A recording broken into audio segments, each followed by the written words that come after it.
Welcome to the 2000th episode of the Tom Woods Show. It's my pleasure to introduce to you your host for the evening, my former Chief of Staff and now President of the Mises Institute, Jeff Deist.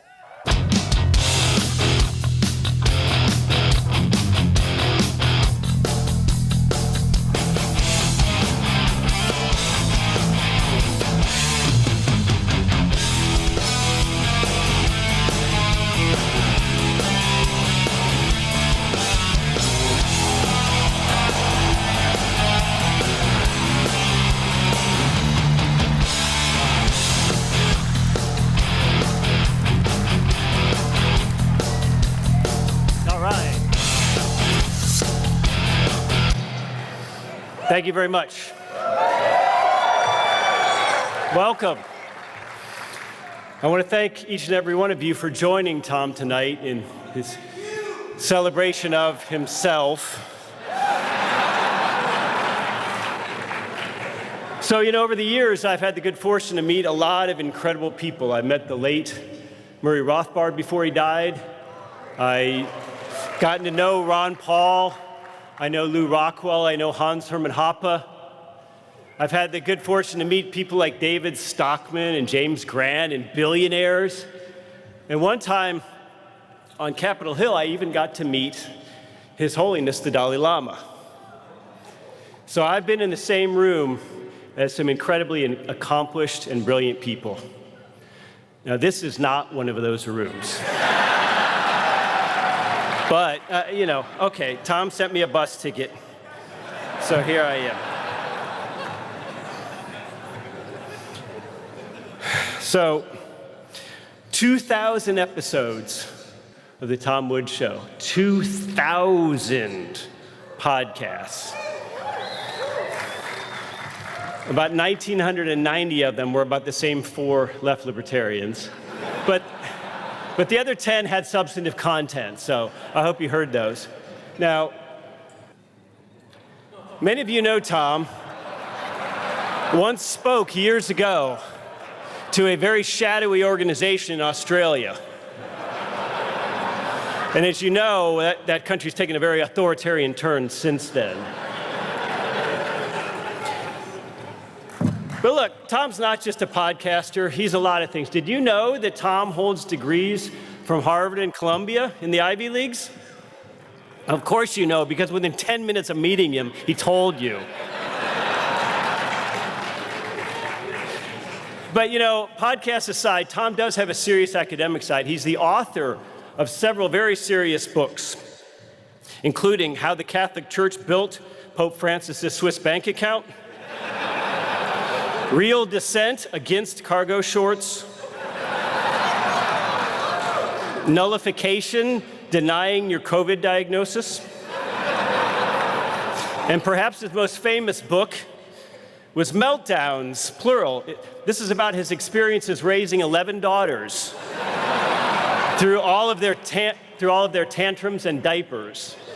And that may come in handy for Jenna when Tom enters the senior home in about 3 years.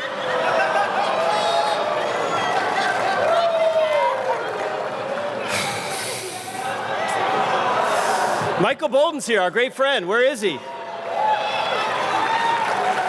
Did you know Michael was here? A great defender of the Constitution. This picture of him is from his years as a child actor. He tried out for the role of Urkel. He didn't get it, Tiger Woods got it, but anyway. And he's made his whole life's work out of defending the Constitution with his 20th Amendment Center. Which is, if you think about it, pretty incredible because you make a whole career out of the fact that the presidential term starts on January 20th and the congressional term starts on January 3rd. I mean, it seems kind of an odd thing to turn into a career. And to be fair, when it comes to the 20th Amendment Center, we're not sure that it consists of anything more than a solitary man in an apartment in Los Angeles, which contains apparently a couple of exotic birds and maybe a hostage named Sarah Beth. But nonetheless, he makes those long videos. I'm sure you've seen them. He talks into YouTube for quite a long time. We're not exactly sure if the mic is on, but it does him a lot of good. So just humor him on those. And he's here with us tonight. And we got another great friend here. I thought I saw her earlier, Angela McArdle. She's here tonight, I'm sure. A great friend of many of yours.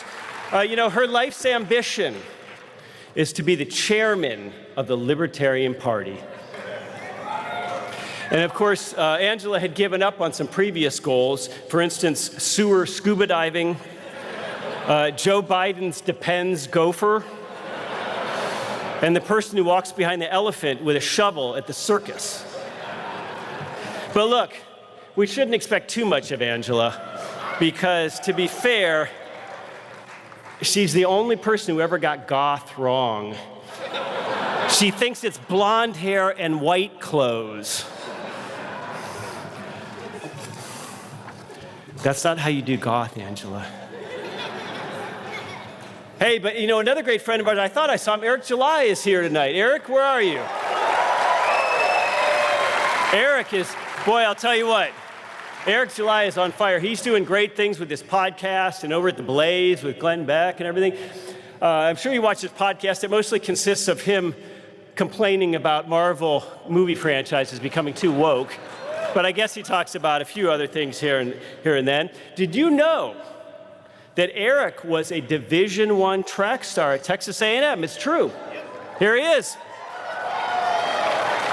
That's right, Division I track star. And of course you knew this, because within 10 minutes of meeting Eric, he told you. But he's got a varied career. He's not just a podcaster, he's actually got a band. He's the frontman for a band. Did you know this? Yeah. This is his band. They're called Black Words.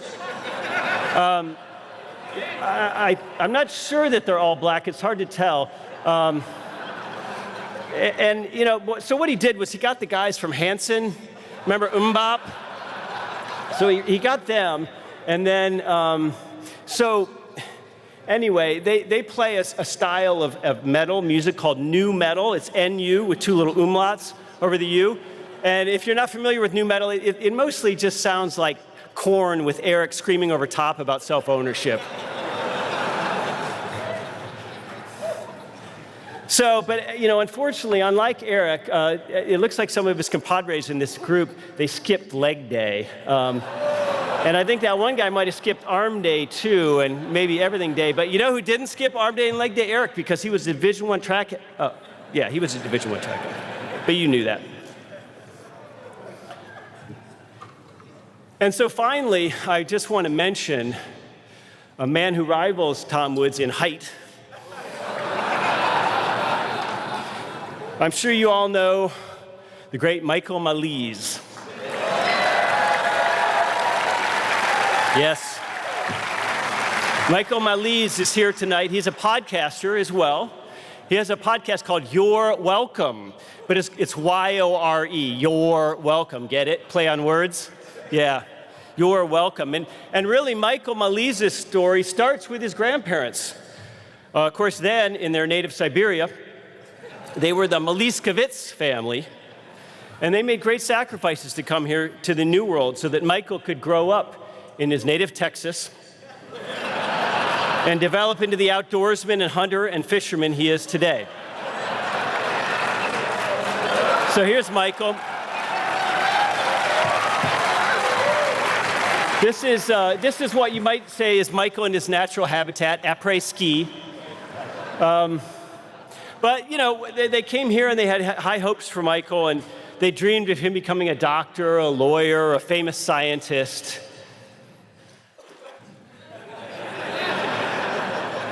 So they dreamed of him becoming a doctor, a lawyer, a famous scientist.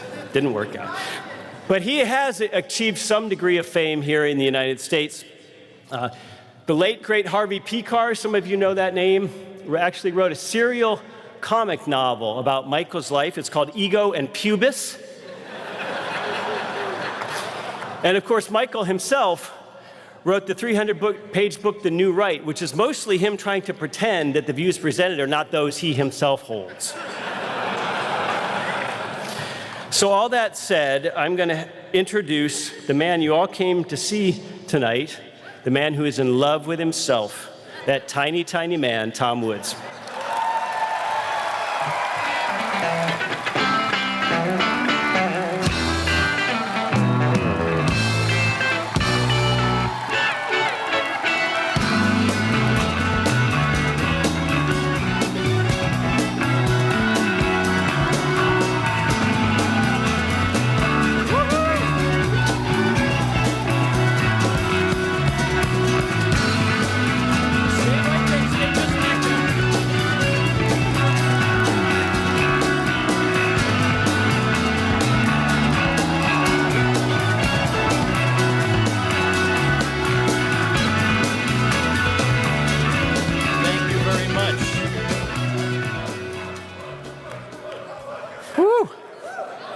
Wow, so people did show up after all. Thank God.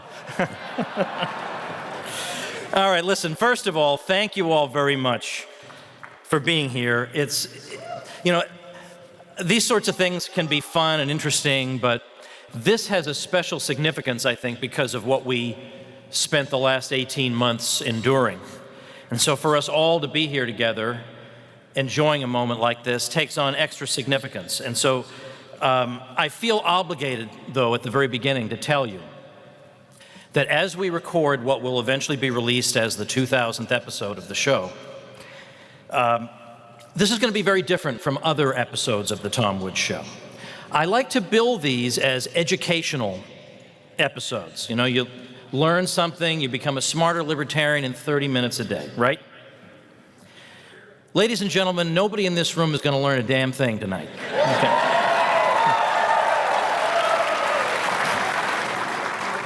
We could have had a bunch of panel discussions and whatever, and I just don't want to do that. I just wanted this to be a night of celebration, of laughter, being human, enjoying the old normal, and enjoying anti-Fauciism all together.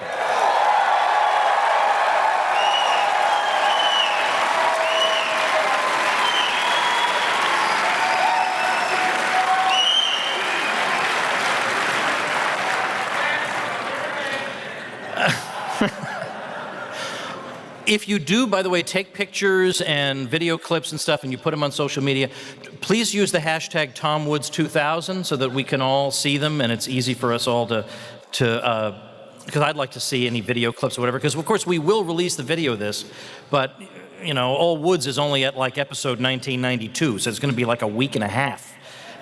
And I demand video clips sooner than that. I do have a sort of a tragic thing to point out. You may recall, those of you who were at the 1000th episode 4 years ago, that 4 of my daughters surprised me by participating in the roast of me that took place that night. Well, Veronica, who's now 16, had been looking so forward to being here tonight. And she helped me with a part of the show I'll mention in the second half.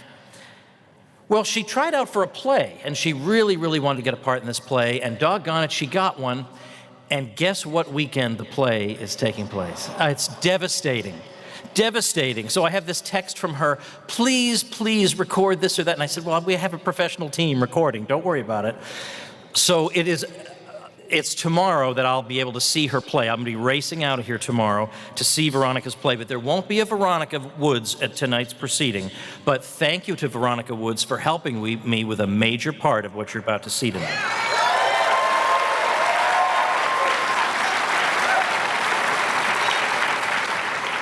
Now, we had some firsts this year on the old Tom Woods Show. Just last week, we had our first drunk episode. Did any of you hear that one? Number 1990, the drunk episode. And I need you to understand, I did not say to myself, I think I'll do a drunk episode of the show.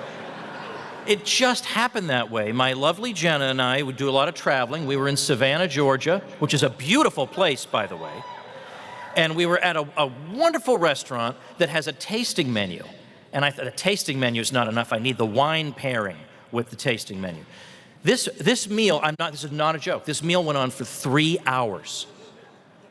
And there's a wine pairing for every single plate of whatever they're bringing out to you. So by the time I got back to the hotel, I was ready to record an episode, absolutely. But Not like any of the other ones. And the thing is, I mean, maybe you've been in my situation, but you've had too much to drink, but doggone it, you're going to bluff your way through. You're just going to try extra hard to use big words and be articulate.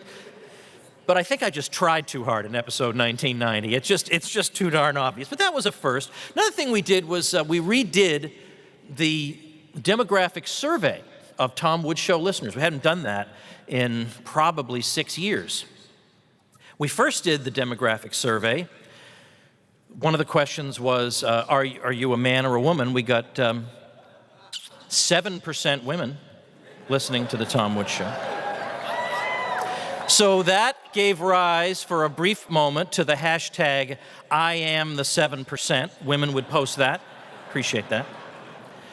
But I am so delighted to inform you that after the work I've done over the past year and a half, hard work, sometimes dealing with jerks, writing this stuff about COVID, that number has doubled to 14% of the audience is women. Yeah!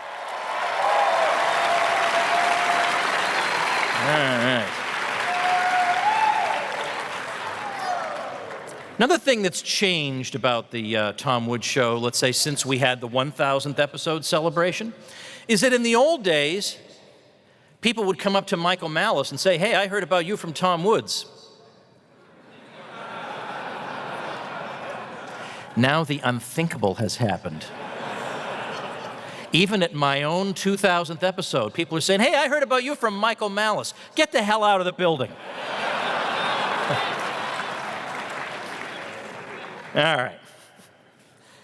A couple people I want to make note of. Today, there's something else very important going on. Maybe some of you know the man behind the Mises Caucus of the Libertarian Party, Michael Heiss. He got married today.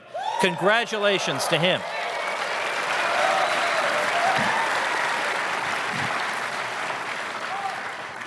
Now, you probably don't know that Dave Smith is married with children. I mean, he really keeps that close to the... But I initially wanted to have Dave as the host, and we were going to roast Dave Smith. And oh my gosh, would that have been juicy and great. But then February, I was in an exotic island, and I got a call from Dave Smith. Well, we're expecting, and it's going to be right around the time of your 2000th episode. And I thought, that's pretty darn convenient, isn't it? This guy will do anything not to be roasted. We were going to roast him on the next Contra cruise, and gee, by some coincidence, a virus goes around the world.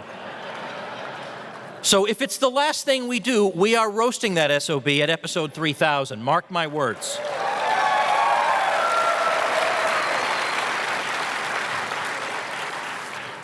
I want to say I'll have some bigger thanks, more significant thanks, but some limited thanks at the very beginning here, just to make sure I don't forget, because I am in middle age and sometimes I don't remember things I want to say. And I do want to say a big thank you to everybody in this room, whether or not you're a member of the Supporting Listeners Program, because of the way you do support the show. I appreciate the moral support that you give me. I appreciate you spreading it around to your friends who are sick and tired of you talking about it. I appreciate that. You're helping me break through all the barriers that have been placed against nonconformist views. And I appreciate that very deeply, so thank you.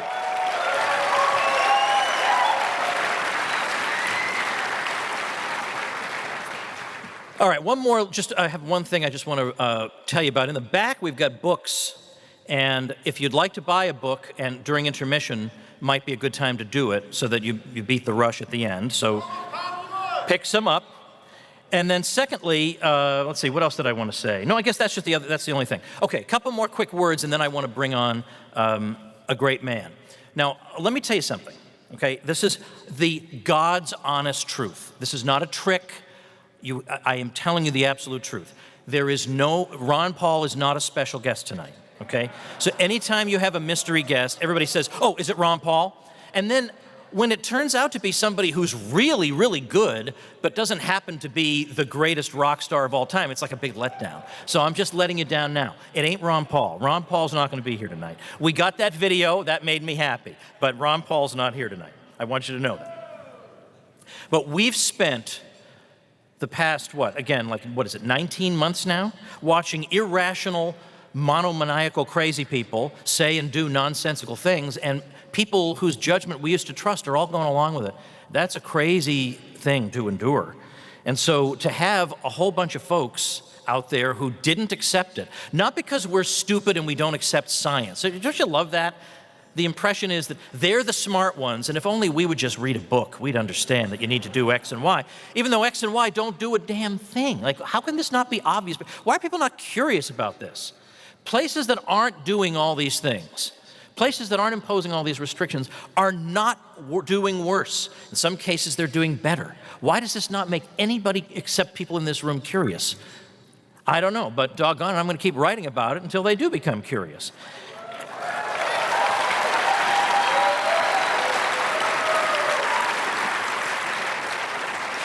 And the more it doesn't work, the more they insist on it, and the angrier they get at you for not going along with it. It's bizarre, you know? I would give anything for 2019 back, and man, did I complain in 2019. I'll take it.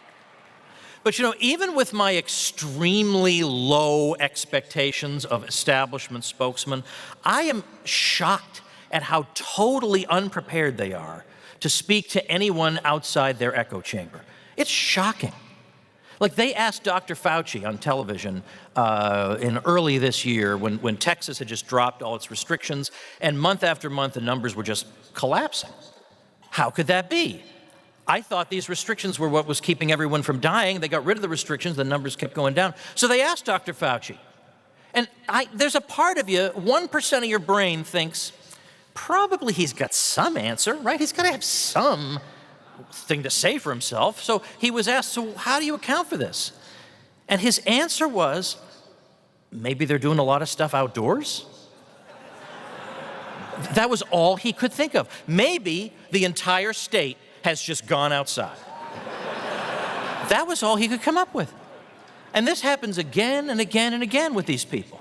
And then, of course, we just saw, it almost makes you feel sorry for Sanjay Gupta going on Joe Rogan.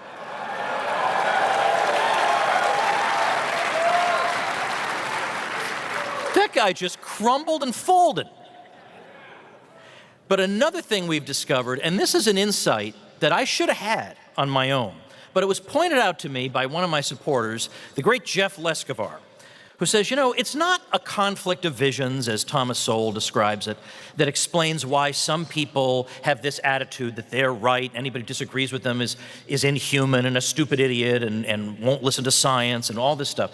And it really demonizes their opponents. There's a reason for this, and it's not really ideological.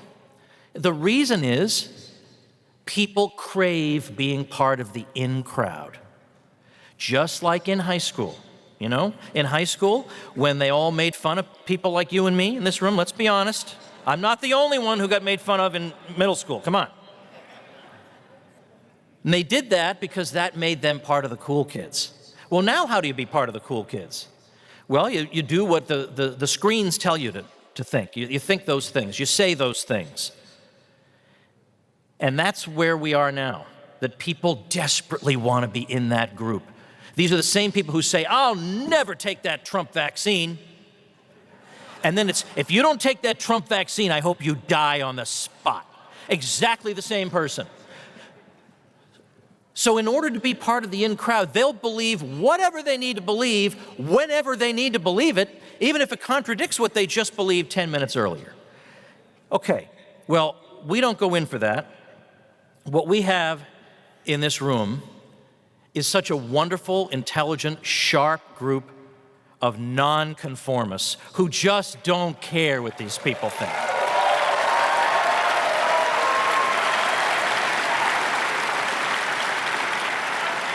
Now, one of the reasons that I consider my life so satisfying is that the caliber of people I get to call my friends is just so high.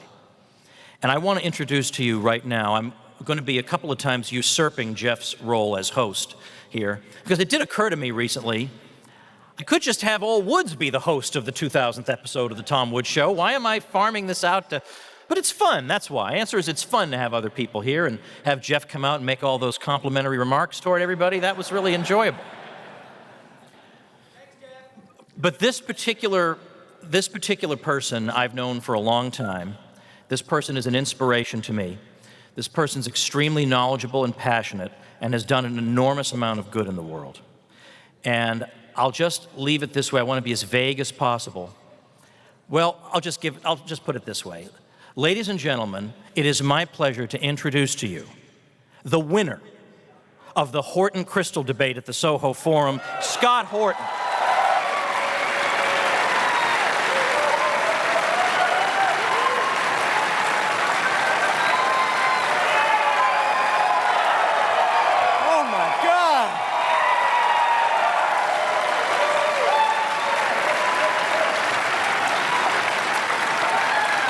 My goodness.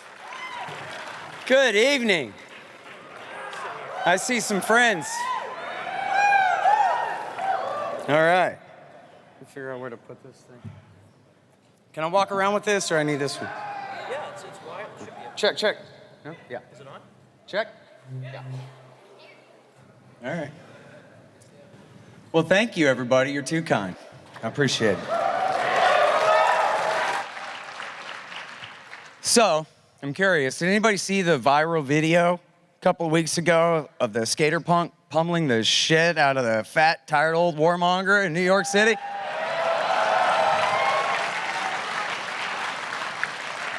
Yeah, well, I'm not sorry.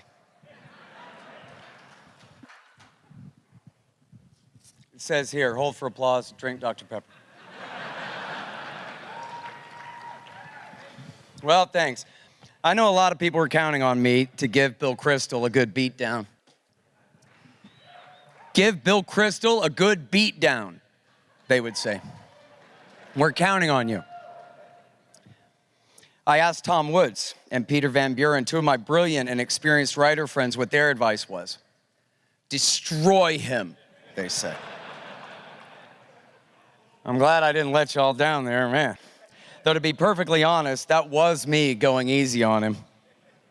Oxford rules and all, no stabbing. But I've known I was going to be the secret special surprise guest at this event for quite a while now.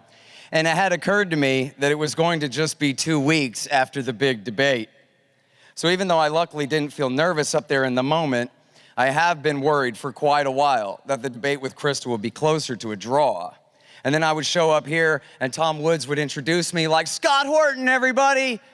And you guys would just give me the slow clap. Oh, you know, for charity. Don't worry about it, Scott. We still like you. You did your best, man.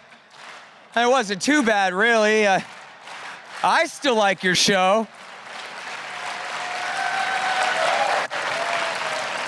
All right, well, you know, everybody having a hard time looking me in the eye and everything, so that would have been bad. But y'all seem pleased with it, so at least I got that going for me. And seriously, special thanks to the people who flew across the country to go to New York to see the debate and support. My new friend Martin and his lovely wife, whose name my Biden-hold brain has forgotten, got the shot they didn't want and flew 1,000 miles to go to the show. But get this, the venue, under duress for a mayoral decree, refused to let them in. It had only been 13 days since he got the shot, not 14. I'll tell you what, man, the whole thing, it was arbitrary and capricious. I could hear the Seinfeld baseline bumper playing to the next scene, which was me and Bill Kristol hanging out together before the debate in the front row, making small talk about the weather and housing prices. Well, I was starting to wonder, is it unethical for me to be nice to this man right now? I can tell already that just as I predicted, he hadn't bothered to even put my name into Google once before showing up there. And here in a minute, things are gonna be different. But then I figured, nah, fuck him.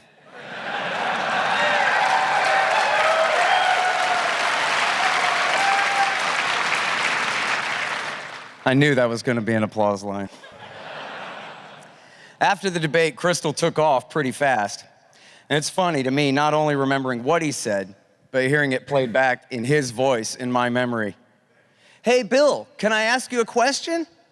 Sure, he says, but keeps walking down the stairs toward the curtain, the crowd, and the exit. Well, wait a second. I've got a plane to catch, and I don't think I owe you another minute of my time. When? He said. As he walked away, refusing to even look back at me as he did so. Okay, I forget now if he said that last part, when, out loud, or if he was just thinking it. I wonder if Crystal had a nice ride to the airport after the debate. I guess he probably did. If killing all those people never bothered him, then I don't suppose anything I said about it probably did either.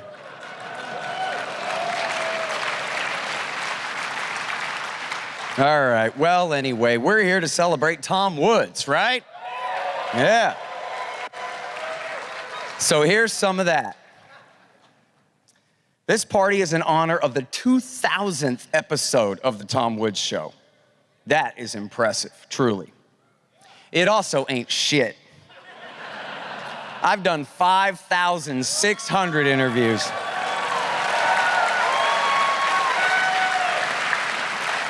5,615 to be exact. This whole party should be about me. But seriously, I'm so grateful for Tom Woods. He has been leading the fight against the COVID police state in this country for the last year and a half. Yeah.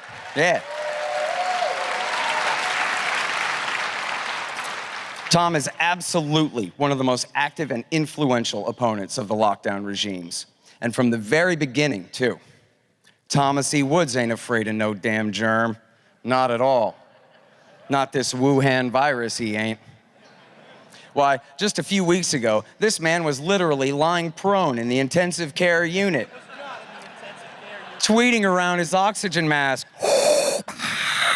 COVID ain't shit. Vaccines are for losers. Masks are for cowards. Text Jenna, honey, please ask the nurse if I can get a refill on my monoclonal antibodies over here. Thanks. Where was I? Oh yeah, this germ ain't shit.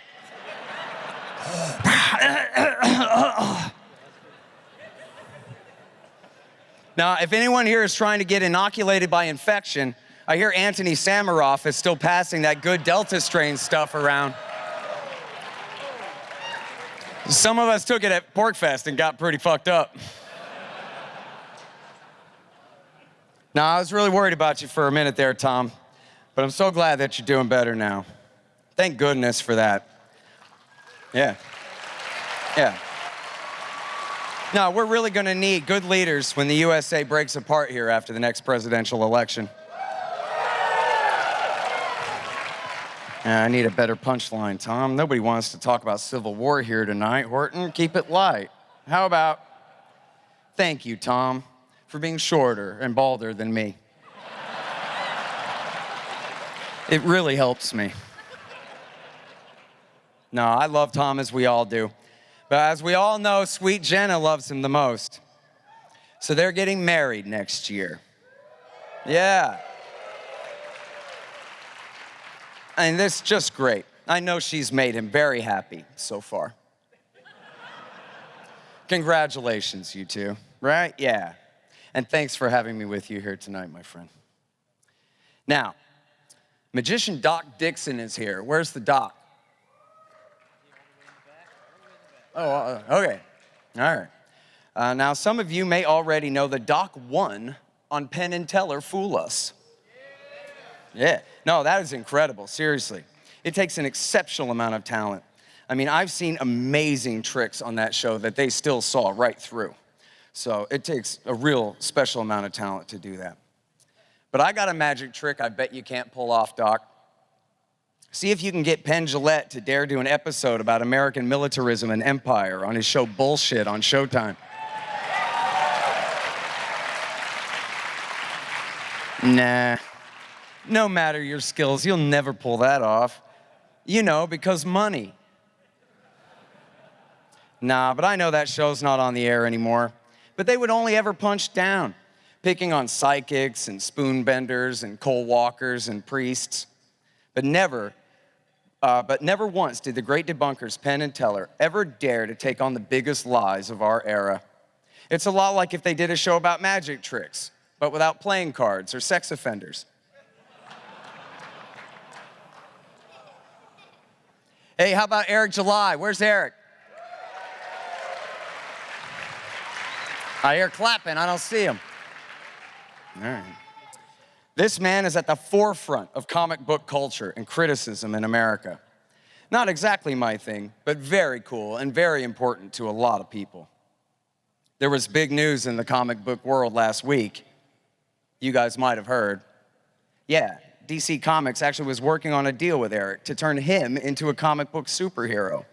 But the deal fell apart when they insisted that Backwards Man's man bun had to be the key to his secret power. Why y'all always gotta do that? I'm gonna drive this dude crazy. All right. Michael Bolden rules. Everybody loves Michael Bolden. Tommy Salmon says he's like the libertarian Sidney Gottlieb. You know, the head of the CIA's MKUltra program.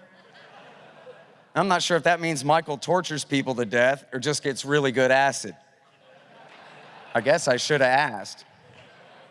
Hey, Michael, after this, you want to go check out Space Mountain? All right, now I got to mention my wife of 10 years, Larissa Alexandrovna Horton. Now, some of you know, Larissa grew up in Ukraine in the bad old days of the Soviet Union. And listen up, libertarians. You think you know all about how communism is and think it's so horrible. Well, she lived under it. And believe me, she can tell you, it was way worse than you have any idea. I mean, man, one cannot calculate how best to distribute goods and services without prices, am I right? So in the Soviet Union, everything was free, but there wasn't anything at all. Also, it was a totalitarian police state. But Larissa's been an American for a long time now, of course. Applause, yeah. Yes, exactly, see? Our movement has always been at the forefront of welcoming refugees like her, right? Yeah, but we're lucky to have her. Many of you know that Larissa used to be a top-tier national security journalist in the W. Bush years. She broke a ton of great stories back then. That's how we met. She used to do my show. Now she's over all that working stuff, so I'm the only one who has to worry about prices. And man, are they going up. I'm just saying, find a bubble to invest in or a welfare program to sign up for, because it's getting crazy out there. My guy Pete Quinones is right over there. Where's Pete?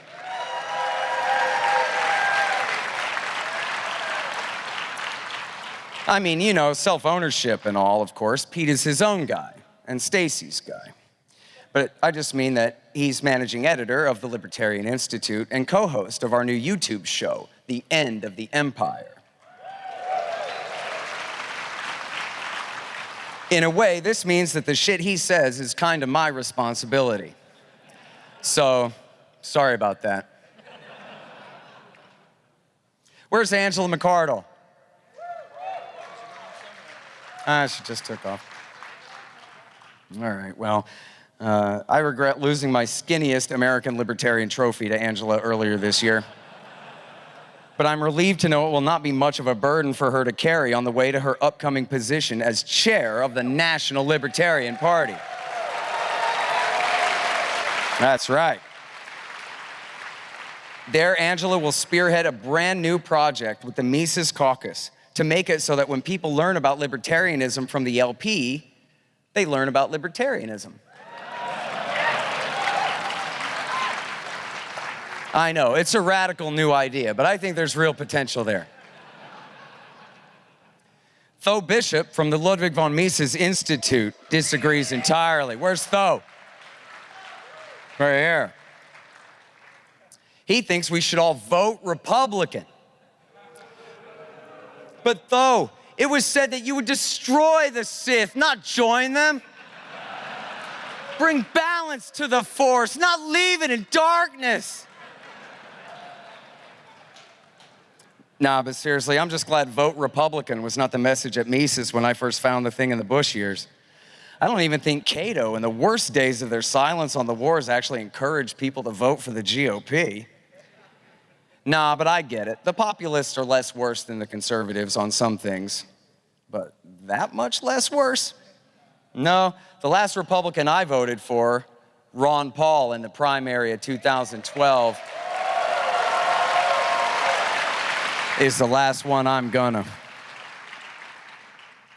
And speaking of electoral politics, Dave Smith ain't here, but I'm still gonna trash him. Actually, before I do, first I gotta say congratulations to my good friend Dave and his beautiful wife Lauren, who have just had their second child, a baby boy named Victor. Yeah.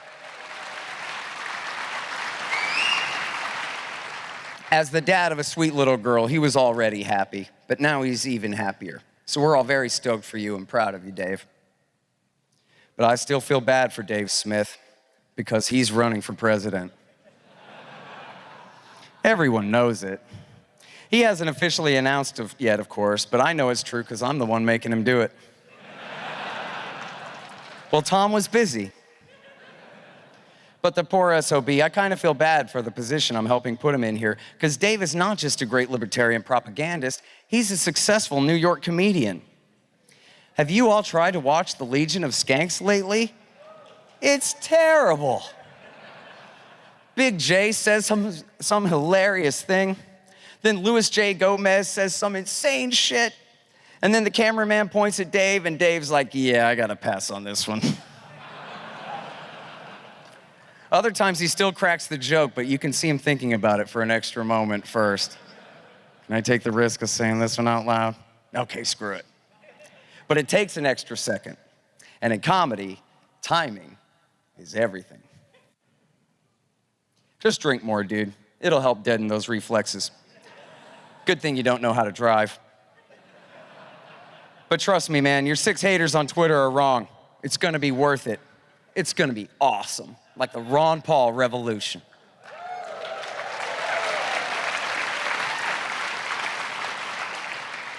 Which brings me to the extremely successful show host and author and President Smith press secretary designate, Michael Malice. Where's Michael?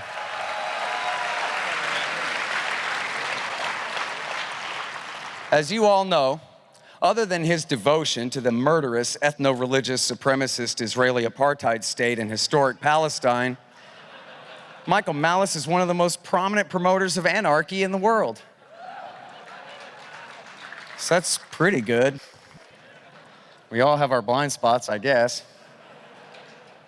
But you know, Michael, it's been 4 years since our big Twitter fight over the former MI6 asset in Libya and Syria who attacked the pop concert in Manchester, England, which, for some reason, you blamed on Islam instead of the Anglicans. But I'm sorry, I overreacted. I never should have started that whole fight. But I'm over it now. I'll unmute you. Plus, they say you're an Austinite now. Goddamn gentrifying carpetbaggers, I tell you what. But now that we're friends again, I'll take you out on the lake and feed you some barbecue. We do brisket different and better in Texas. All right, that's enough from me.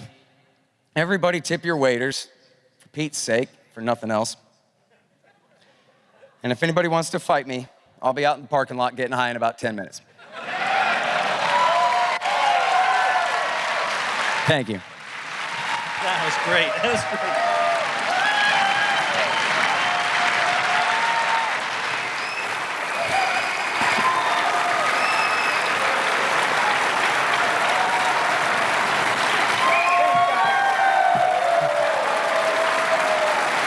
great. The great Scott Horton.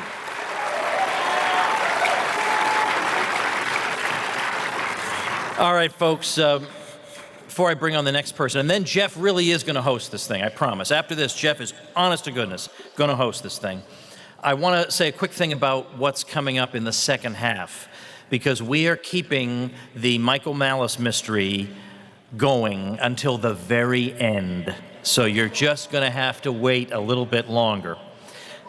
Shut up, it is not Ron Paul.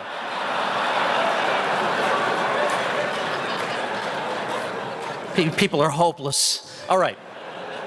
So we have that. We have also coming up, we have Eric July and I had a little competition at the 1000th episode, and that was obviously rigged, as those of you who've seen the video know full well, it was rigged. So we're doing a rematch of that later on in the second half, Eric and I. It's the dad joke competition, and he doesn't have a chance this year. It's over. It's over. Shut up! There's Michael Bolden over there. Get out of sight, will you? But the other thing is, we're going to be playing a game after the intermission. We have a couple of other things going on, surprises. But we're going to be playing a game that will pit 5 celebritarians against another 5 celebritarians. And then when we're done doing that, we're going to pick 5 people at random from this audience who are going to come up and try and compete with us in our Family Feud game. Now, let me tell you. Don't worry that if the last thing on earth you want to do is stand up here in front of 2,000 people. We're not going to pick you. If you look away when we're picking people, we won't pick you, okay? I promise. Only people with their hands up.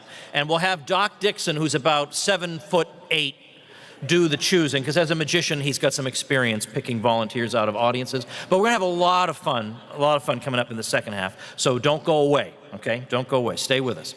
So right now, I am delighted to welcome to the stage my friend Angela McArdle. I'm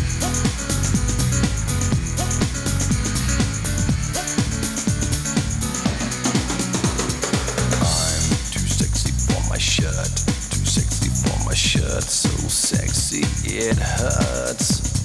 And I'm too sexy for Milan, too sexy for Milan, New York and Japan. Oh no, you come back. No. Tom Woods, come back up. Come back up. We're playing your favorite song. This is your new favorite song. We got a bunch of fussy TikTok nurses up here. They've all been fired. And we're ready to do a dance number with Tom Woods. Oh, come on. Okay, give us our music back. Give us our music back. Here we go. All right, ready?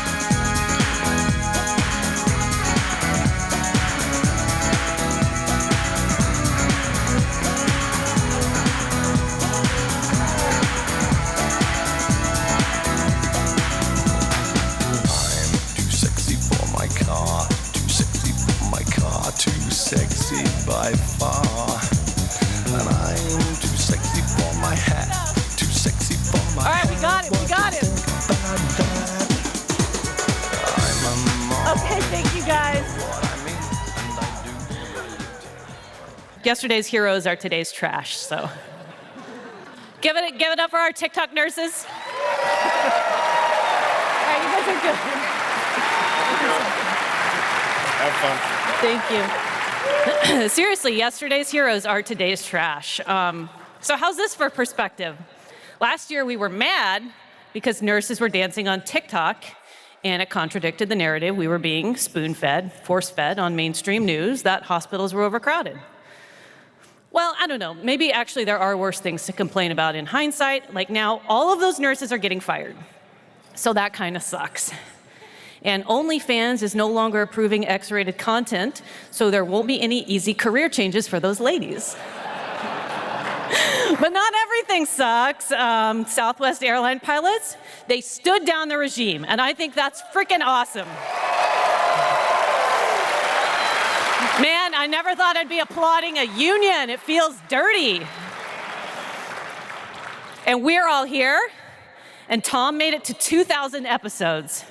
He made it, and he hasn't been canceled yet. But I'm here to tell you that Epstein didn't kill himself, and ivermectin cures COVID. So now he's canceled.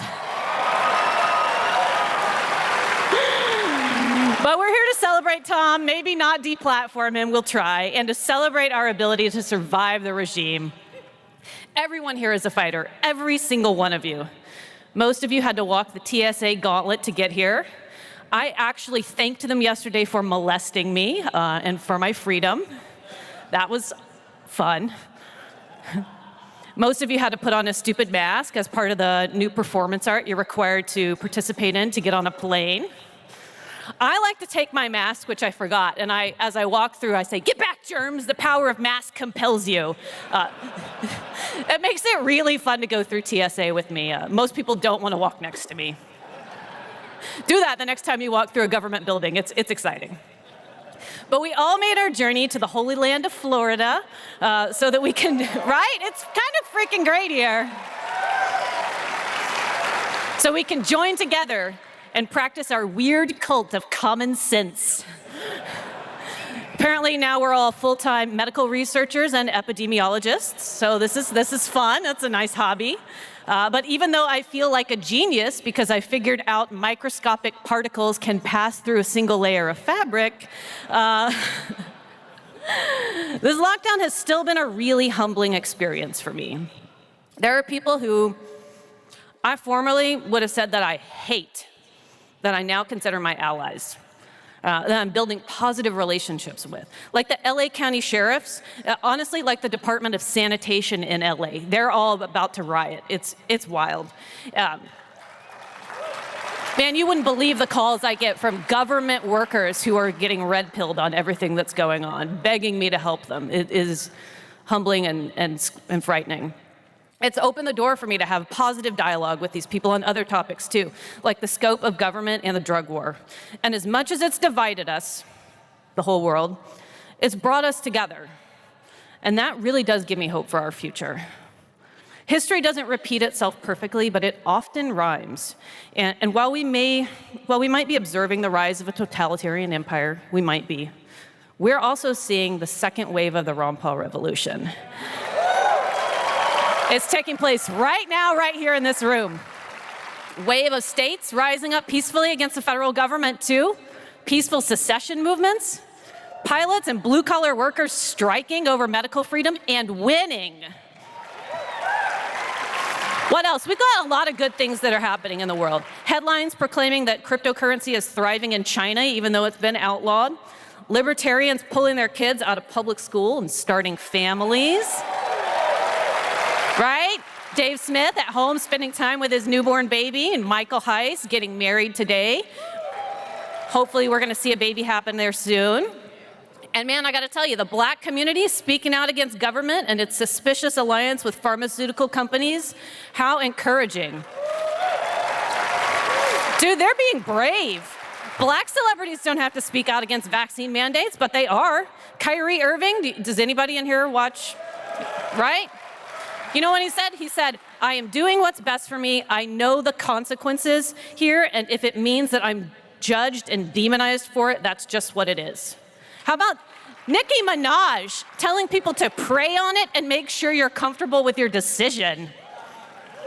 I don't know what kind of timeline we're occupying where Nicki Minaj is telling people to pray and our Christian government is telling her to shut up, but here we are, and I'm going to cheer her on, man. And maybe my favorite is Dave Chappelle swatting down cancel culture and telling people Twitter isn't a real place. Which is hilarious because I'm pretty sure Tom Woods actually lives on Twitter. How about Rob Schneider tweeting out Mises articles and dropping truth bombs about economics and vaccine mandates? And if you don't care about politics or mandates, you can still be inspired by Tom Brady, who just refuses to age or lose. I'm telling you, people are ignoring the woke, blue-pilled mouthpiece of the cathedral that no one cares about. I'm actually talking about the National Libertarian Party now, not CNN. Plenty of people still watch CNN. I'm just kidding. I'm actually going to fix up the LP and hand over the ceremonial Twitter keys to Michael Malice, if he'll accept. Because when a house eventually drops out of the sky on top of Gretchen Whitmer, we would like Michael Malice to be giving us the breaking news from the LP account. And, on a serious note, or sadder note, the infighting on the LNC, the Libertarian National Committee, it's so ugly, those of you who watch. It's like watching a beauty pageant and a burn ward victim. People fight so hard when there's so little at stake because it's all they have. And they're right to be upset that I'm going to take it away from them, because I am.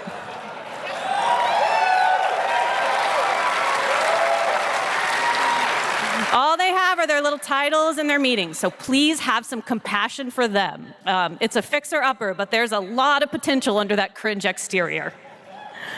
And when I'm done with it, it's going to be the most beautiful, bold vehicle for the message of liberty. It's going to be so welcoming to libertarians. It's going to grow so much and be so successful that the whole party will end up like John McAfee. Because we could really use something like that right now. Maybe not suiciding, but, bold messaging. There are a lot of people who could really use a beacon of light in these dark times. We're so lucky to have each other, if you look around this room. Imagine being the only person in your family or group of friends who questions the mainstream narrative, and you don't know anyone else who feels the way you do. There are a lot of people out there right now who are very lonely. And I want the Libertarian Party to be a beacon of light, like a lighthouse to people who are lost at sea. Politics and the culture war are the ugliest I've ever seen them. They've completely torn apart our social circles, and some of us grieve for lost friendships and fractured families, but we are so grateful for the new friendships and networks that we have. Relationships that are finally built on shared values and the will to live our lives to the fullest potential possible, the determination to find happiness outside of the regime. We're finding out that these people, we should have had alliances with them, we should have had them in our lives all along. I guess you could say, we're building back better. And it seems crazy that it's taken this painful implosion to bring us all together, but I am so grateful for it, and to Bluehost. It doesn't mean life in the shadow of the regime is going to be easy. It's not. And it doesn't mean that there's nothing to be afraid of. But it does give you a reason to be brave and to download more of Tom Woods' ebooks. My optimism for the future, it's like I'm torn between two views, right? There's the view that change is inevitable and it's going to come no matter what. And then there's the view that we can forge forth and make our own destinies. I think maybe the truth lies somewhere in the middle, in between the two. Change is inevitable because it's irresistible. And we will usher it in because we see the good in the world and we know that there's things out there that are worth fighting for. So never again will truth-seeking people look to CNN or the New York Times to discover the truth. They're going to look to Tom Woods. And they're thinking for themselves, right? And they're taking their freedoms back, and that's what we're all doing. I'll close on this. Have any of you know what a dandelion is? Have you ever blown the petals off a dandelion? And there's just like the one petal that's stuck, and you're just like, and it won't go. That's what I want to be. When everyone else gets blown off center and floats away, I want to be the one that's strong enough to hold on. I want to be that defiant little petal. Thank you, guys.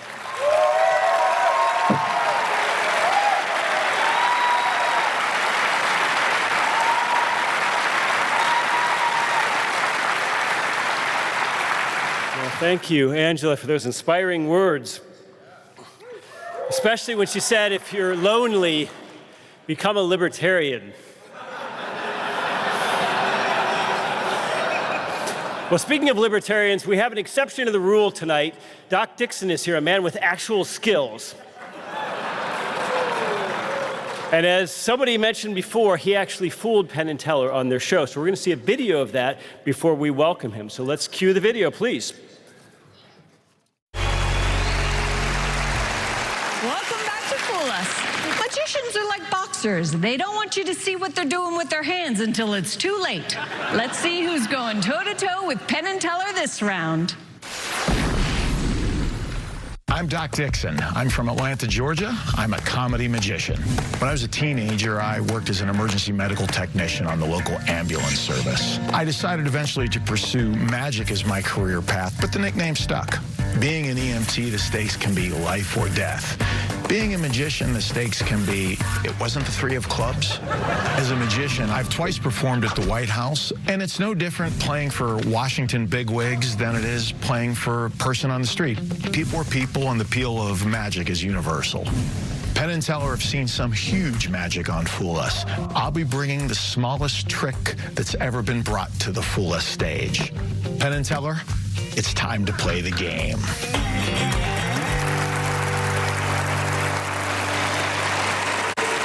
Check out the magic of Doc Dixon. Thank you, Allison. Penn and Teller, please join me. Give them some noise. Have a seat, gents. It's time to play the game. Great to meet you. Great to meet you. Have a seat. Sure. Before we begin, a quick proviso. This is not a magic trick. This is a game. Let's treat it as such. This is the shell game, played with 3 ersatz walnut shells and a little cork pea. The game has few rules. I like it that way. One rule, pea must always end up underneath the shell. Duh. Another rule, only 1 pea. The last thing a man wants to be known as the kind of man that would use 2 peas. So, Penn, if you would please, mark up the P, initial it so we know it's the official P of the game, legume artistry. Teller, as he does that, please keep in mind, that's a permanent marker, which means it will always be a marker.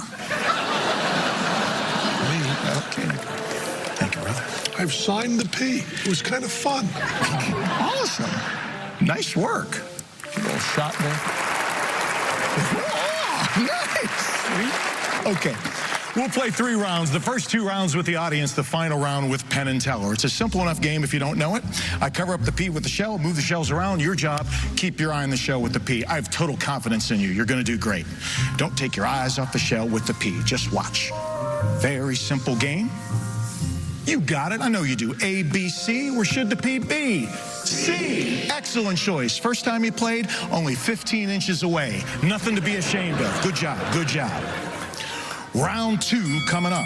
Now, I realize we had a bit of a hiccup in round 1. Here's the problem. It's not your fault. It's the choice you had. They're all empty and identical. It's like voting. So, boom, boom, boom. Okay. So, to keep things on the up and up, I'll put a sticker on the shell with the P. Now you follow that sticker, you're going to be winner, winner, chicken dinner. Okay, follow the sticker. Keep your eye on the sticker. You're going to do a great job. Doesn't matter how fast or slow, follow the sticker. Look. Where's the...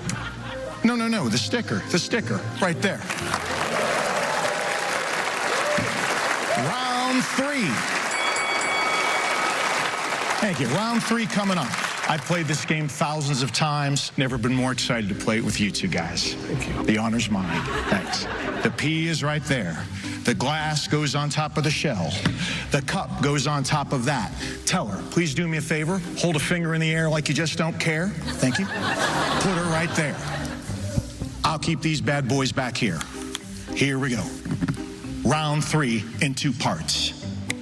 The P just vanished from underneath the shell, the glass, the cup, the sticker, your finger. It's gone. Please remove your finger. No, the finger, please. I'll talk to him later. And now, part 2. The P will end up in one of the other shells, but the question is, which one? Now, I don't want you to announce your choice. This is a gentleman's game. But I will say this. If you should choose incorrectly, there would be those that claim, I have a claim to that Fool Us trophy. On the other hand, if you should choose correctly, you should win something too. You will win all the money in the wallet of some guy I bumped backstage. Oh, Mike Close. Good man. Here we go. The P has left the cup, left the shot glass, left the shell, gone.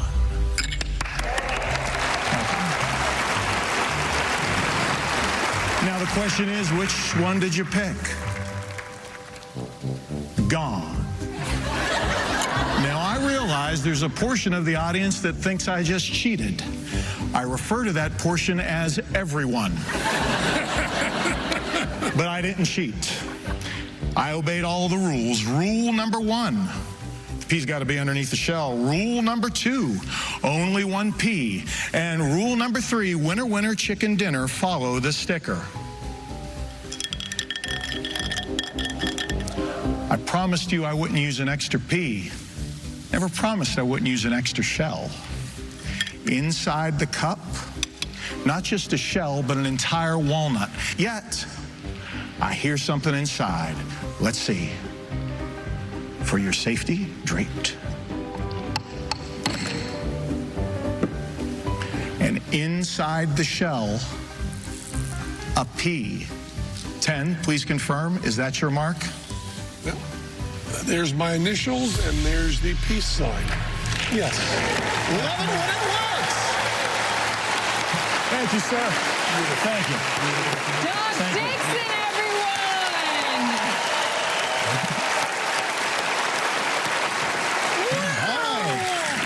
I think you could win a lot of bets with that. I wouldn't cheat somebody unless it was absolutely convenient. The great thing about the shell game is it's one of those things, like all of you have probably heard of it, but probably none of you have ever seen it played. And that's one of the things that makes it so cool. The moment I'm performing at an event, trade show, whatever, they see those shells on the table, it's like, bam. And they're drawn over and they want to play the game. And are they drawn to it because they think they can beat it? Yeah, I think so. It's not just a show or a trick that you watch, it's a trick that you play. Yeah. And that just brings folks in. Yeah. So that's one of the things I love about it. And the thing is, because it's not like you're doing it so fast that we can't. Like I thought, oh yeah, I got this, I can follow it. And then I'm like, what happened? It's amazing. I'm as shocked as you when I lift up the pea with the sticker. It's wrong. It's wrong. All right, well, let's see if they know the nuts and bolts of your trick. 10, tell her. When you see a trick like this, which is a cliche, 3 shells, pea, cliche in our culture, I believe people watching at home just say, well, Penn and Teller know this. They've seen this kind of thing 1,000 times, which we have. But we've also seen it enough to know things you're doing that are very, very different, like that it's a real cork pea. Most people use little sponge things, which changes the entire trick. Also, you had to sign the pea. Now, I was sure that Teller would have known that from somewhere. I'd never seen it before. Turns out neither did he, which all of a sudden gives this thing a personal importance. As silly as that is, someone you know has signed that, all of a sudden that means a little something. That stupid little pea is now our stupid little pea. And that makes a difference. That really does make a difference, and it also makes the trick much, much more mystifying. Now, we come down to that pea in the walnut, which is all we really care about, because you know that we know the moves. Gotcha.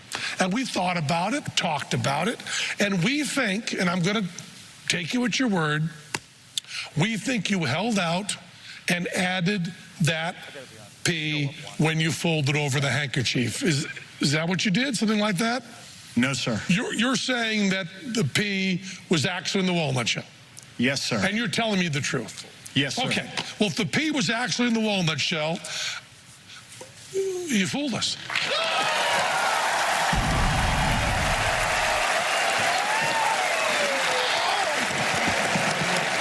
What a great routine.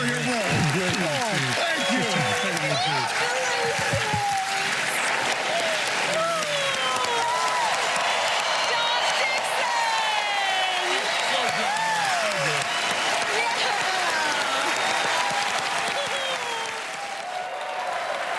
Hey, we don't need to watch the video. We have him here live. Please welcome Doc Dixon. It's a long walk. Noise!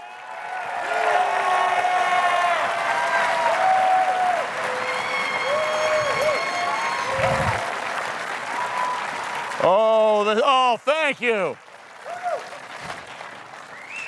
I have never seen that on a screen that big. Play it again. Oh, I had planned stuff to say. Forget that. Okay, listen up. Virtually everyone up here is a podcaster, which means, they can make their scratch sitting at home in a closed room. Me, a big part of my job is entertaining large groups of drinking people. Thank you, drinking people. And for about a year and a half, I was told no, I couldn't do that. Now, I don't know if you heard, I was on Tom's podcast a while back, and frankly, you peaked with that episode. By the way, I'm going to get to this in a second, but I don't know about you, but when Horton was up here and he mentioned my name, my butt puckered because he has a history of beating people up.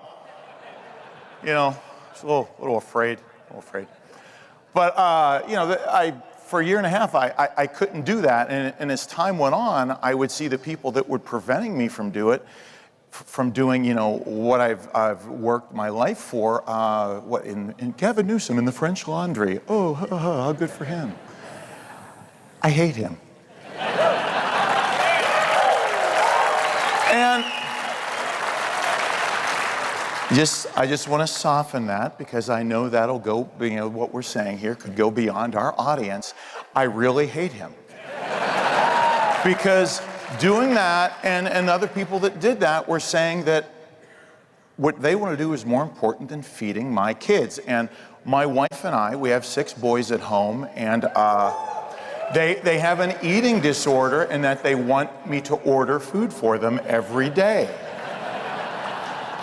And they were telling me when they weren't doing, you know, preaching, or they were preaching not what they were doing, that, you know, my kids, it wasn't important for them to eat. And oddly enough, that ticked me off. So to be in a group like this, all of you, of the same mind, I mean, I'll be honest, I'm feeling the love right now. By the way, I don't want to set a bad example here. Tom, I know you're about appearances. By the way, I'm going to snitch on you a little. Look, Tom, would you stand up for a second? Look how packed this house is. This afternoon, Tom's like, nobody's going to show up. Nobody's going to show up, and so we're... Okay, look, burn that image in your mind. Okay, sit down, Tom. You know, I'm just feeling the love. I don't know how to describe it. Brings to mind, though, the great libertarian thinker, Bill Weld. The feeling Bill Weld had when he looks into the eyes of that other great libertarian thinker, Hillary Clinton. I mean, it's like, you know, pseudo-libertarian into a cyborg. I don't know, but whatever. We're Karen Ann Harlow's. Noise, please. The way you are, you know, so dedicated to the cause, the way you are when you metaphorically or literally embrace, you know, any libertarian whose last name isn't Sarwark. That's... Actually, I asked her permission. I'm going to do a joke, but it's not on you, but I want it for you. That's the kind of love. Now, I do, because I am feeling that love, I do want to do something kind of special here. I've been on the Penn and Teller show twice, Fool Us. I fooled them the first time, that was cool. The second time, I did not fool them. So I'm going to try to fool them again. And if it's okay, I'm going to debut that trick right now. Is that cool? Okay. This trick was based on an old Harry Houdini routine. The legend goes he performed this routine in his hotel room one night. The only person in there was his agent. And the only props he used were his boxer shorts and a bagel. Ladies and gentlemen, I'm going to hope to get this on the show again. The mystery of the floating bagel. Now we have some younger people in the audience with not fully developed medulla oblongatas. You may wish to shield. Oh, by the way, lest I forget, I don't want to make a bad example. This is not a screwdriver. This is scurvy vaccine. Doesn't need a mandate for that. Nope. Other vaccine, they say want to give it to kids. That one, I don't advise it. But if you have a lot of kids, you may want to double up on your dose. Okay. Ladies and gentlemen, please, sir, no kneeling. Oh, photographer, sorry. Can't see it in the back. These are the jokes. The floating bagel. A floating bagel of mystery. Boxer shorts and a bagel.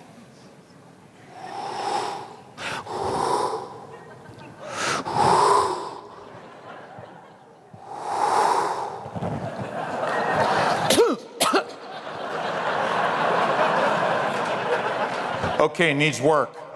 Okay. I want to recognize a few luminaries in the audience. Scott Horton, where'd Scott go? Oh, there you are. Oh, you put on a yellow hoodie. Sorry. I wasn't on my phone during your part of the show. Thanks, Scott.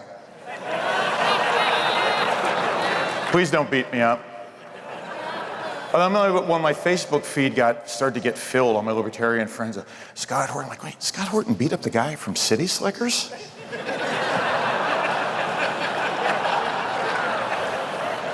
I'll pause while everyone struggles to get that joke. See, it's Bill Crystal. Okay, if you have trouble with any of the jokes, please, when this episode airs, please consult the show notes. That's my go-to excuse, consult the show notes in real life. I got a speeding ticket, told the officer, please consult the show notes. Didn't work, but when I paid my fine, I used the coupon code WOODS.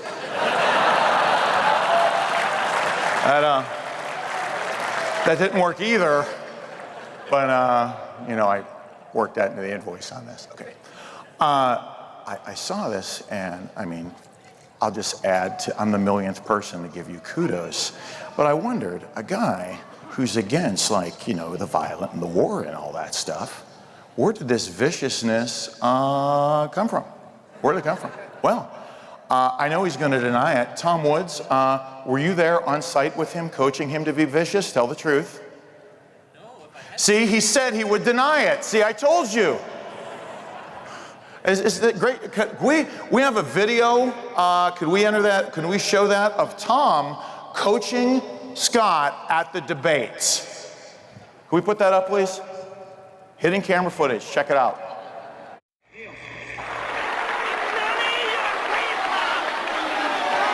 Sweep the leg. You have a problem with that? No, Sensei. No mercy.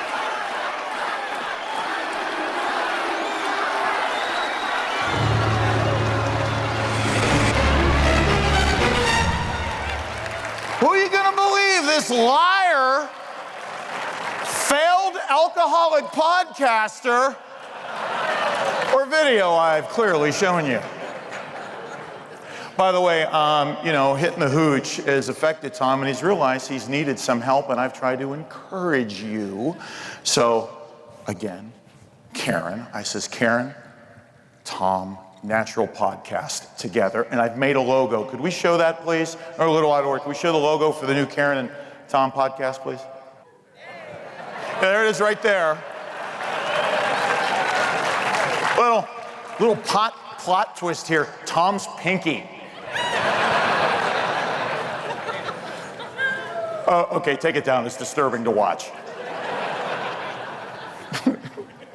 Okay, who else am I picking on here? Okay, but despite his vicious side and encouraging, Scott to beat up the elderly, there's also a very sweet side of Tom, which I never knew of until I met him and see him on Facebook and in the courtship. I'm a sentimental old fart, and I just like seeing one of my favorite pic, and I've told you, I'm not going to put up the pic or anything. It's both of them with this beatific looks on their faces, and they're both wearing Megadeth T-shirts. Love that. But what do you got? Oh, I always forgot this.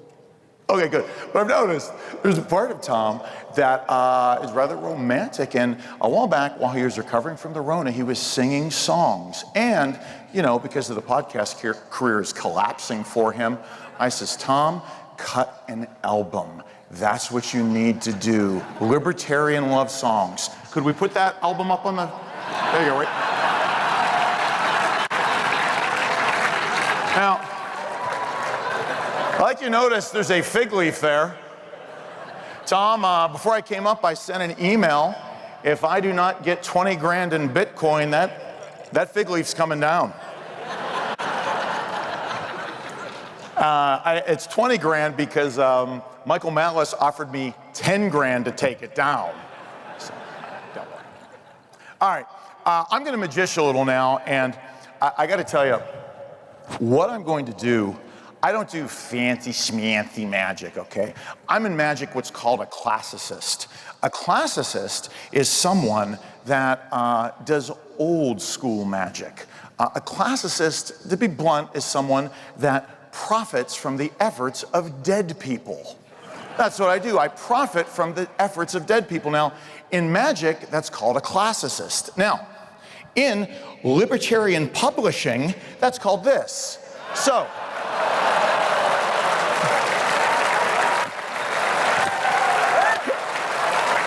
I came so close to not doing this joke.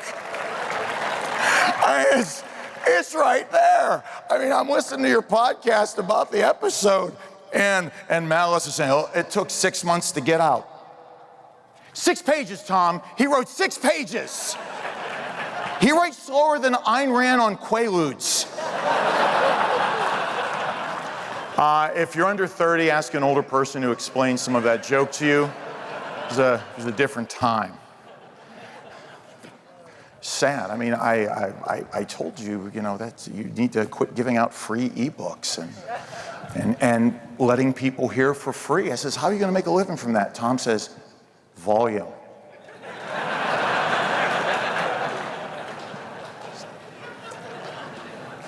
We have another great podcaster here, Eric July. Give him some noise, please. The great Eric July. I love the Eric July. Love the great Eric July. Well, you, again, your mom's here. So sweet. Oh, sorry. So sweet. Well, you just do one thing, the podcasting. You seem to be doing okay with it. Eric is a podcaster. Eric July is a musician. Eric July is a comic book expert. People, that is the triple crown of living in your mother's basement. You know the old saying, in the land of the blind nerds, the one-eyed Dungeons and Dragon player is king. I don't really know how it goes, but it's something like that. I mean, I watch him as he shifts from comic books to discussing the Austrian business cycle. It's like Urkel and Rothbard had a kid.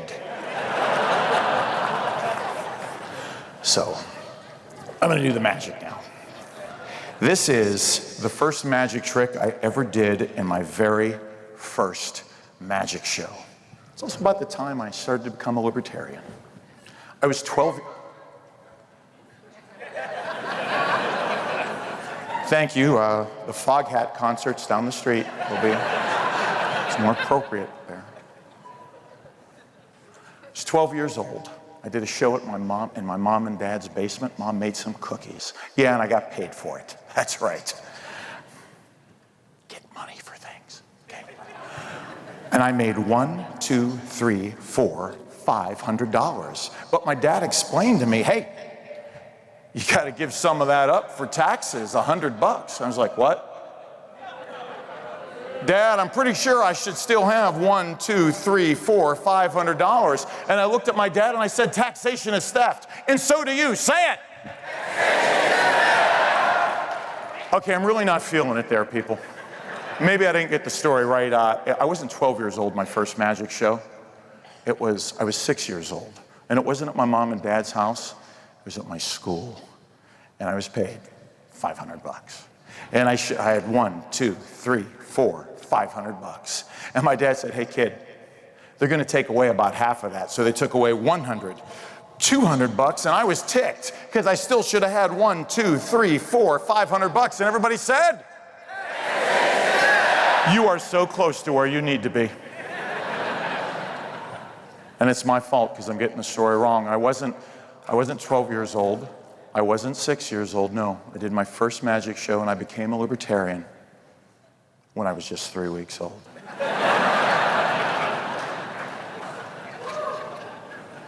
Thank you, indiscriminate wooer. It wasn't at my mom and dad's house. It wasn't at school, no. It was at the Roman Colosseum. And get ready, I have 7 kids, so I'm about to do a dad joke. How much money was I paid? I was paid IV, $100. Yeah, unlike Eric July, I actually have kids, and I will do dad jokes. Just ticks me off. Why do they disqualify him? Now, my dad explained to me, no, they're going to take away a lot of scratch from you, not just the taxes, but all the expenses you have from the man who shouldn't be taking them. And so they took away $100, $200, $300, $400, $500, $600, $700, $800, $900, $1,000. And I said, Dad, I'm ticked because I still should have $1, $2, $3, $4, $500. And everybody said, that's what I'm talking about. Thanks. By the way, if you're curious, that is the way I open all of my shows, in my mind. And I know we have some people here, aren't with the group, the wonderful tech people we have here, and you're probably wondering, the hotel staff, you're probably wondering, exactly what does taxation is theft mean? It means every darn word. Now, I don't know where you folks stand on stuff. I don't want to be unnecessarily controversial, but I don't know where you folks stand on stuff like psychic phenomena. But I'm going to tell you where I stand, pal. It's my new buddy, Adam. Friended him on Facebook. Actually had to tell him how to do it. You don't see a lot of Amish libertarians. But I'll tell you where I stand on psychic phenomena. And we got a lot of skeptics out there. I say. My late uncle, I emphasize the word late, knew, and he knew that he knew, the moment he would die. He was right. He was right many years in advance. He knew the year, he knew the month, he knew the day, he knew the minute, he knew the second. He would go. Some say my uncle knew because of what is known in the Far East as the Dajra Nu, what we in the Western world call the third eye. Still others say my uncle knew when he would die is because the judge told him.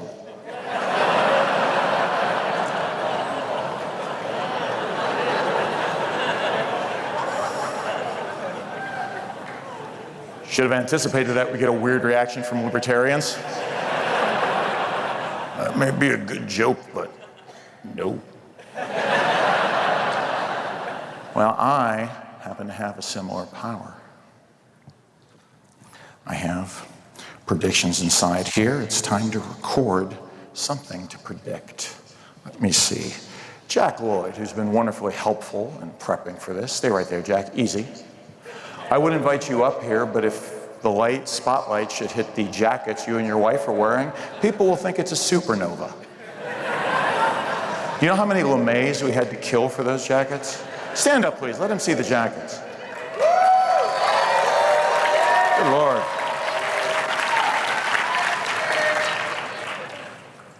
See, Tom, that's branding. That's not this Indochino stuff. That's branding.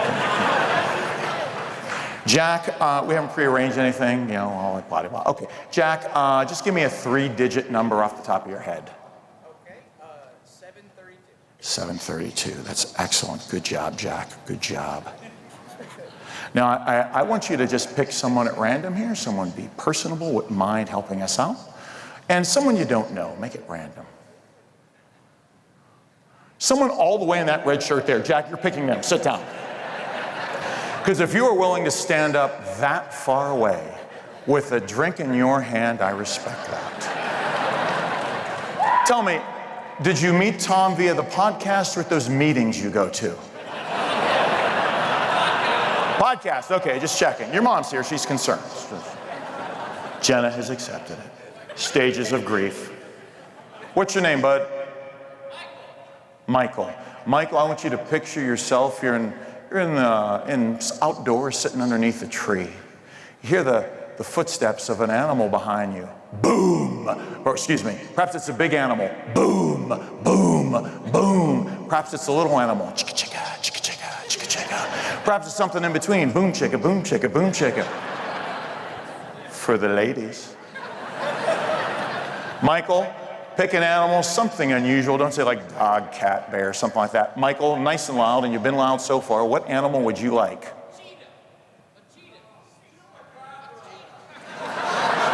Excuse me. Democracy, the guy that failed. We're not voting. Shut up. Cheetah. Boy, the nerdier the references, the more explaining I'm going to have to do. Thank you, Michael. Have a seat. All right, Jack, pick somebody else, please. Though I ignored your first choice, I'm trying to make up for that. Guy in the blue right there with the little collar, right there. Who's that? Wave your hand. I can't see. I have a spotlight in my face. Thank you. Have a seat, Jack. Thank you, Jack. What's your name, bud? Pardon me? Jack. What a coincidence. Just the other day, my wife was telling me I didn't know you.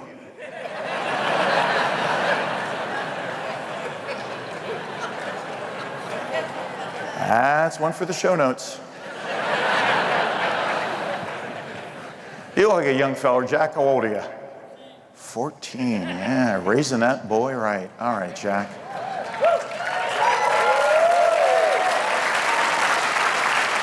Jack, I want you to picture yourself. You're in the supermarket, Jack. Reach up on the shelf to get something. Now, he had a 1 out of 1,000 possibilities. You know, most people could probably name a few thousand animals, but I want you to picture an infinitely large supermarket, and you want to eat something good. What are you going to eat, buddy? No, don't ask for help, son. You got to live your own life here.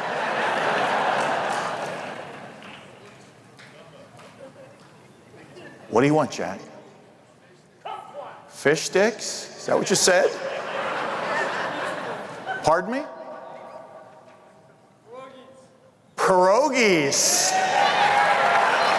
Jack, sit down. Where are you from, son? Where?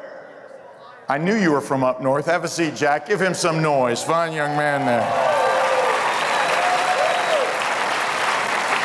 Because I live near Atlanta right now, but before that I was from Pittsburgh, so I speak fluent pierogi. Okay, we got our choices here in case we need them later. All right, free choices, you gotta admit. Whatever number you said, and then cheetah, pierogies. There's a low maintenance young fella. Anything you want, pierogies. Let's take a look. Jack, did we prearrange anything in a loud, clear voice? Everyone can hear. I know you're not Mike, but be loud. Yes or no? Did we prearrange anything? Yes or no? But instead he's adding to it. Why? Because Jack is a lawyer and they bill by the hour. So let's do this again, Jack. I have jokes to do. In a loud, clear voice, did we prearrange anything? Yes or no? No! No! Please do not fear me. The powers that I have, any of you could learn. You chose cheetah. Michael, are you an expert on cheetah?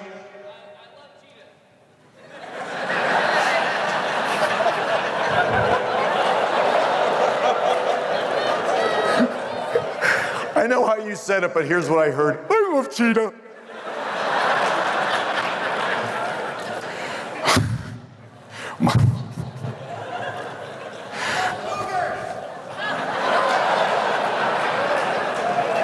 He said he loves cougars now.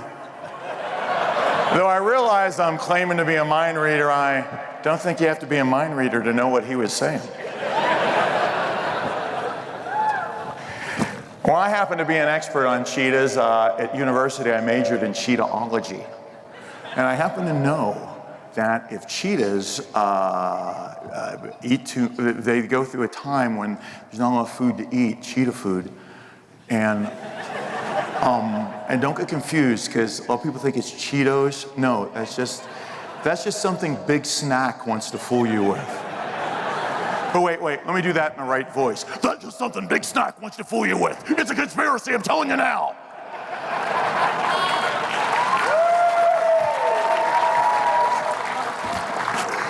But I happen to know cheetahs, when they go without food, get very bloaty.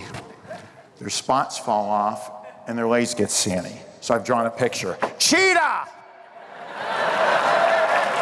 I'm just a man, please. Finally, the least high maintenance kid in the world. So proud of you bringing the Ohio. Wanted pierogies. Well, does anyone have a scanner? Because if you did, You would clearly... Okay, a bonus prediction. A lot of you were thinking this. I really peaked with the Eric July jokes. Okay, let me confess here. Here's a problem. Excuse me. Booster shot.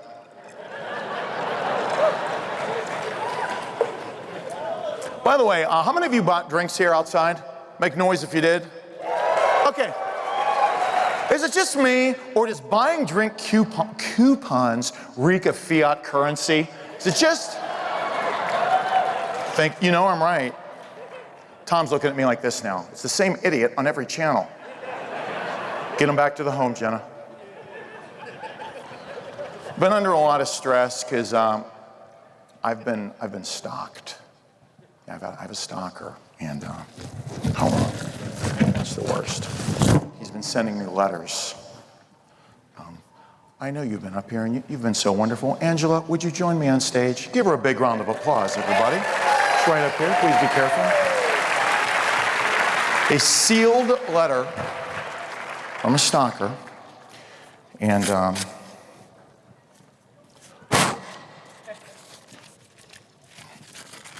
would you unfold, please? I'll unfold. Thank you. Ladies and gentlemen, Angela unfolding. Hopefully this is on. What I'd like you to do, you wrote me this letter, and I think there may be some weird coincidences, and it was in the big envelope the whole time.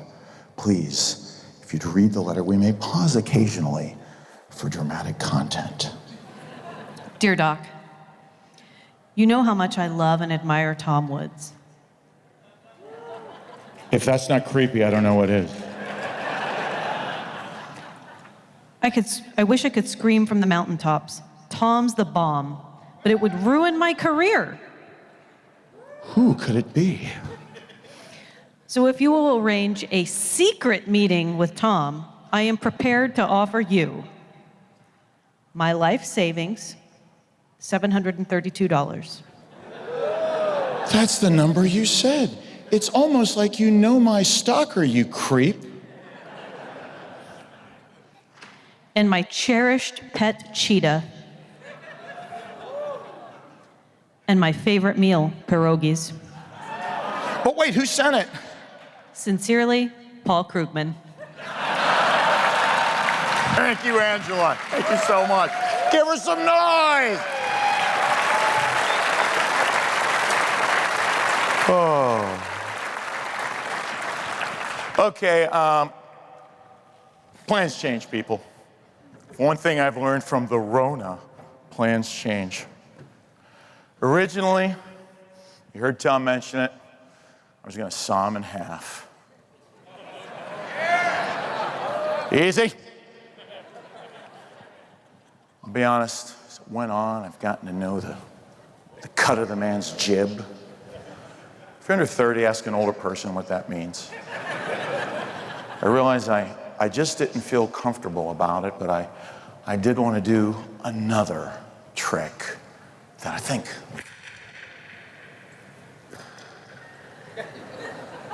reflects the way we all feel about the big Tom guy. Tom, would you come on up here? Give him some noise. Yeah, right around here, Tom. There you go, Tom. All right, where do you want me to be? Right over here, brother, right over here.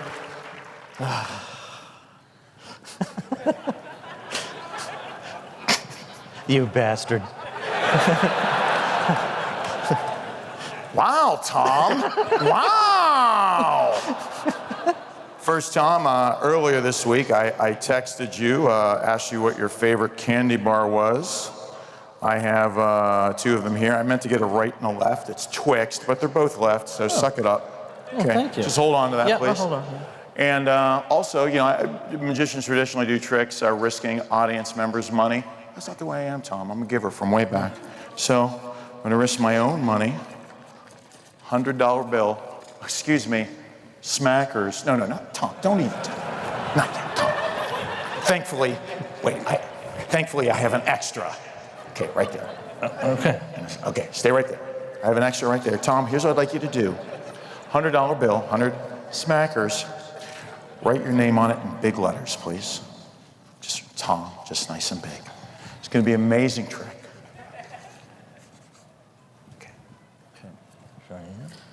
Okay. If you'd stand back here, please, behind me. Okay. Watch. $100 bill right there. The more I fold it, the smaller it gets. The smaller it gets, the more it seems to vanish. The more it vanishes, it gets smaller. Watch. Gone. And now, that $100 bill dematerialized and is now inside that Twix bar. Come on.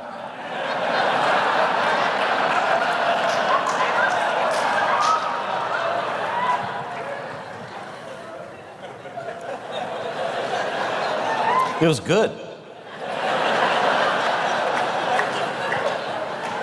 I've never liked your son.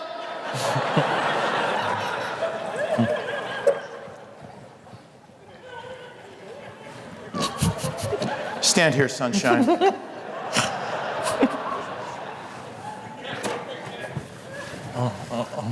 It's sawing time. It's not my fault. That's the only way I can get the money out. Just stupid smackers crap. Okay, it's right there. Hold on. What? Oh, sorry. Hold on. I'm just so ticked off right now. Sorry. Okay. I can't stand this guy. What a jerk. Okay. Tom, I have a step stool for you to make it a little easier, if you would, please. It's go time! Up here? No, right? There's a step stool, Tom. Think it through. Use a step stool. Oh, jeez. All right. Lie down, your head down here. Oh, shh. Good? Oh, yeah, you're marvelous. Okay. Okay, we gotta do this the right way. Put this over here. Give me your hands. There's handles on the side of this. Hold on to the handles. Okay. Okay.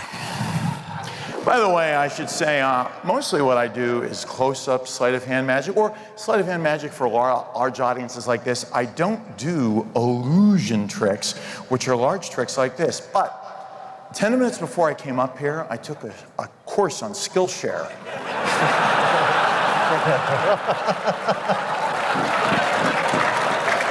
Now, I'd also like to point out, this is sawing someone in half is a bit of a surgical procedure, and you know what happens to people before they have a surgical procedure done. Frequently, there's a bit of non-customary shaving done.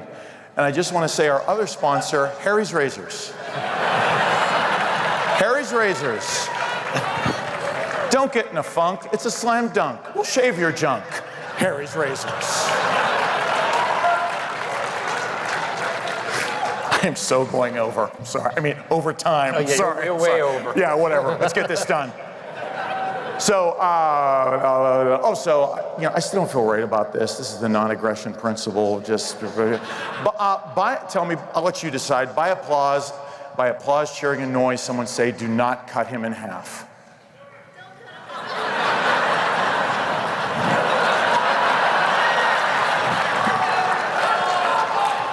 Your mom just looked at Jen and said, shut the heck up. How many say it's chainsaw time? You know, let me move you a little over here, pal. I still don't feel right about this. If only there was someone somewhere who is an expert on surgery stuff like this and the non-aggression principle. Wait.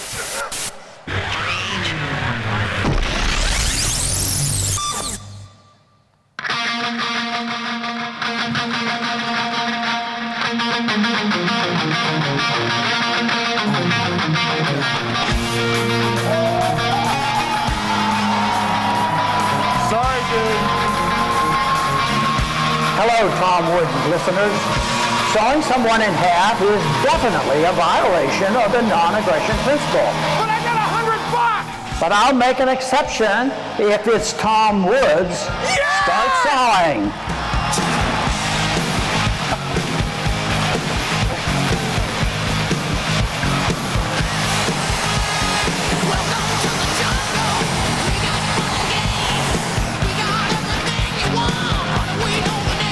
Hold on, I gotta reach in. Whatever you may need. If you got the money, honey, we got your disease. Jungle, welcome to the jungle.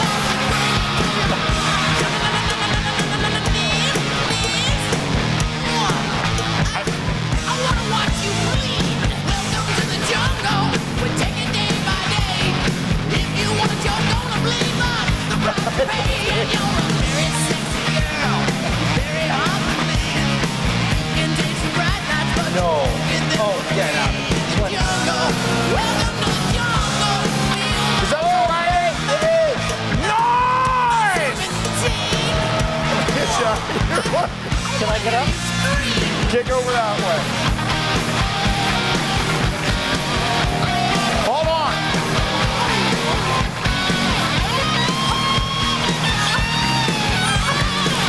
Oh, darn it. Band-Aid, Rick. Give him some noise!